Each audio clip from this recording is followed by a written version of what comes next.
So yeah, today I'm on the toilet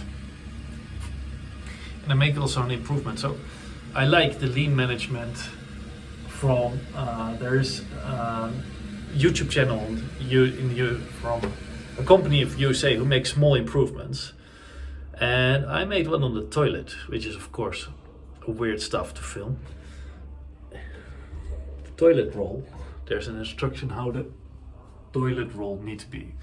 So that the toilet roll is not like this, because if shit happens and you pierced through the toilet paper with your fingers and there's something on the fingers, the chance to get it on the wall is bigger than to have it like this.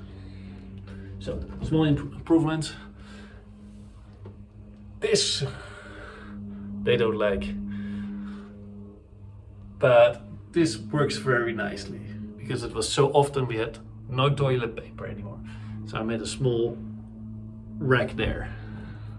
Hey, see you next week. Bye bye.